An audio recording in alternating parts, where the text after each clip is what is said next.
ତୁମର ପ୍ରଥମ ପ୍ରେମ, ତୁମର ପ୍ରଥମ ଚିଠି, ତୋଠୁ ମୋ ଆରମ୍ଭ ପ୍ରେମ, ତୋ ପାଖେ ହବ ଲଇକି।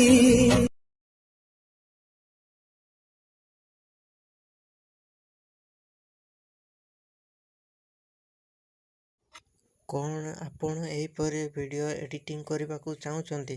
ତ ତେବେ ଆପଣ ଭିଡ଼ିଓର ଡେସ୍କ୍ରିପସନ୍ରେ ଦିଆଯାଇଥିବା ଲିଙ୍କରେ କ୍ଲିକ୍ କରନ୍ତୁ ଏବଂ ତାପରେ ଭିଡ଼ିଓର ଡେସ୍କ୍ରିପସନ୍ରେ ଦିଆଯାଇଥିବା ଲିଙ୍କରେ ଏଲାଇଟ୍ ମୋସନ୍ର ତାକୁ ଡାଉନଲୋଡ଼୍ କରି ନିଜ ଫୋନ୍ରେ ଏଡ଼ିଟ୍ କରିପାରିବେ ଏବଂ ସେଥିରେ ଦିଆଯାଇଥିବା ଭିଡ଼ିଓର ଡେସ୍କ୍ରିପସନ୍ରେ ପ୍ରିସେଟ୍ ଲିଙ୍କ ତାକୁ ଇମ୍ପୋର୍ଟ କରିନିଅନ୍ତୁ। ତାପରେ ସେଥିରେ ଆପଣ ଯାହା କିଛି ଚେଞ୍ଜ କରିବାକୁ ଚାହୁଁଛନ୍ତି ତାହା ଚେଞ୍ଜ କରିପାରିବେ ଏବଂ ନ ଚେଞ୍ଜ କରି ମଧ୍ୟ ଆପଣ ତାକୁ ସିଧା ଡାଉନଲୋଡ଼୍ କରିପାରିବେ। ଯଦି ଭିଡ଼ିଓଟି ଭଲ ଲାଗିଥାଏ ଚ୍ୟାନେଲଟିକୁ ସବସ୍କ୍ରାଇବ୍ ଏଣ୍ଡ ଭିଡ଼ିଓଟିକୁ ଲାଇକ୍ କରିନିଅନ୍ତୁ।